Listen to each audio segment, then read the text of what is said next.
morning students.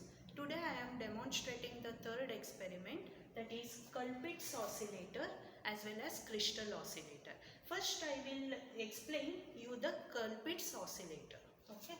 So here is the circuit diagram of the Colpitt's oscillator. So the aim of this experiment is to design a Colpitt's oscillator to generate the oscillations of frequency 100 kilohertz. So first let us see the circuit diagram. So this is the circuit diagram. Here we are using the transistor, that is BJT transistor CL100. Okay. So and the biasing circuit used here, you can observe here it consists of 4 resistors R1, R2, RC and RE. So 4 resistors it consists of. That means we are using voltage divider bias circuit to bias the transistor, since it provides more stability compared to other biasing circuits. So in to this voltage divider bias circuit, we are connecting 2 capacitors at the input and the output. These are called coupling capacitors. The function of these coupling capacitors is to allow only AC and to block the DC component. So we can get the AC signal at the pure AC signal at the output. In addition to this, we have a feedback network which consists of 2 capacitors and an inductor circuit. Okay, so what is an oscillator? Oscillator is a circuit which can generate an AC signal, AC waveform without any external input applied. So here it is using only the DC supply, that is plus 10 volts, and no external input is provided for the circuit. Okay. Oscillator circuit, it comprises of 2 parts. The first is the amplifier circuit. Here you can observe the voltage divider bias. Voltage divider bias circuit. This is CE amplifier. Okay, so this is the amplifier circuit. In addition to amplifier, a feedback network, that is LC circuit is connected. This is also called as tank circuit. This tank circuit helps in selecting a particular frequency to generate the oscillation with more stability. Okay, so this is the feedback circuit. Here the output is measured at the collector. So the part of the output is fed back to the feedback network. So part of the output, it acts as input to the feedback network, and the output of the feedback is given back as input to the amplifier circuit. Here the amplifier circuit, it provides 180-degree phase shift, and the feedback network, it provides another 180-degree phase shift. So the total phase shift around the circuit is 360-degree, which satisfies the Barkhausen criteria. So oscillator circuit has to satisfy the Barkhausen criteria. The Barkhausen criteria states that the total loop gain around the circuit must be 360-degree. Therefore, here the amplifier circuit provides 180-degree and the feedback network provides another 180-degree. So totally 360-degree phase shift is provided by the circuit. See, without any input, how the oscillator generates an output? So the answer for this is, actually the resistors consists of free electrons. So when the DC voltage is applied to the resistor, the free electrons, it can move randomly in various directions. So the movement of the electrons constitute the current. The current across the resistor generates some voltage, that is called noise voltage. So this noise voltage gets amplified. Okay, so every time this noise voltage gets amplified when it completes the loop. Okay, so in this way the oscillations are generated in an oscillator circuit. So this is the principle of working of an oscillator circuit. Now let us move to the design. So design is like this. First we need to select a transistor, BJT transistor. So I have selected CL100.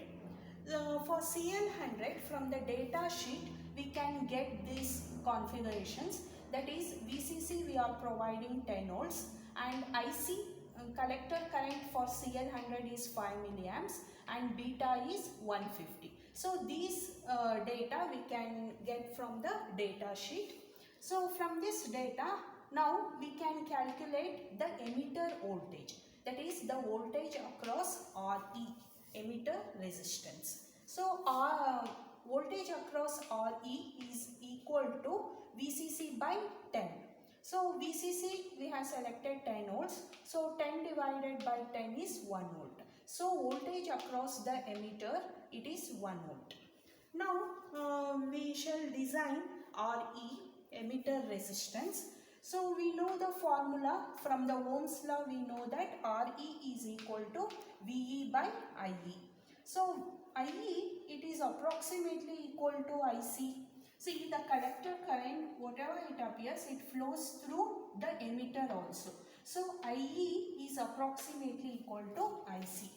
Now IE we found it is 1 volt. So 1 divided by IC from the data sheet, that is we can get 5 milliamps. IC is equal to 5 milliamps. So 1 divided by 5 milli, it is equal to 200 ohms. But the resistance of 200 ohms is not available. The standard value available is 220 ohm. So we have to select 220 ohm resistor. So RE is 220 ohm. Next, design of RC, collector resistance. So how to design the get the value of collector resistance?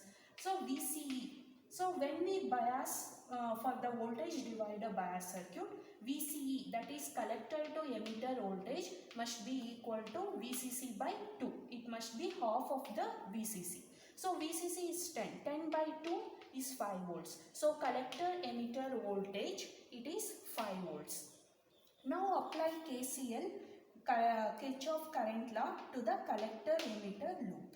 So this is the collector emitter loop. So plus VCC plus 2 minus IC into RC plus 2 minus VCE, then plus 2 minus IE into RE.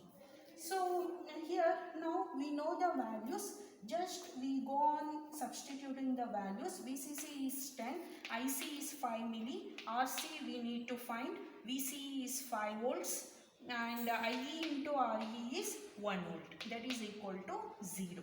So IE into RE is nothing but VE. So VE we got 1 volt. So here that is substituted equal to 0. So simplifying this, we can get the value of the collector resistance, that is 800 ohm. But this value resistance is not available. The standard value available is 820 ohm. So we need to select RC equals 820 ohm. So here you can observe RC is equal to 820 ohm. Next, we shall see the design for R1 and R2. So R1 is the resistance present between the two between the two voltages. Okay, so one end it is VCC, another end this is VB. Call this point as VB. So you can write the formula R1 equals between the two potentials VCC minus VB divided by current. Current is the 10 times the IB. IB is the current flowing across the base. So across R1 the current is taken as 10 times the IB. So the formula is R1 equals VCC minus VB divided by 10 IB.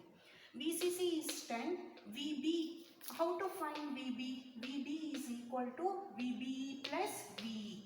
Okay, so base voltage is equal to base emitter plus voltage across RE. So it is 0.7 plus 1, we get 1.7 volts. So VB is 1.7, substitute here, divide by 10 into IB. IB is nothing but IC by beta. IC is 5 milli, beta is 150. So we get 33 microamps. So substitute all the values and simplify. We get R1 equals 25.15 kilo ohm.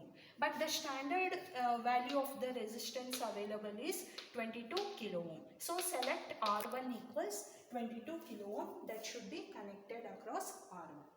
Now R2.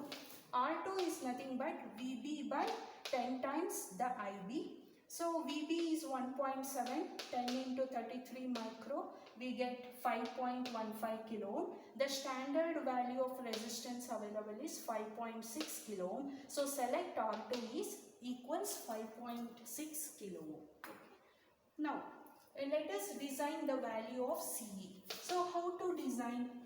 We know that the impedance across the capacitor XC is equal to RE by 10. Let us assume the impedance be RE by 10. So CE is the capacitance connected across the emitter resistance. So assume that CE is impedance XC is equal to RE by 10.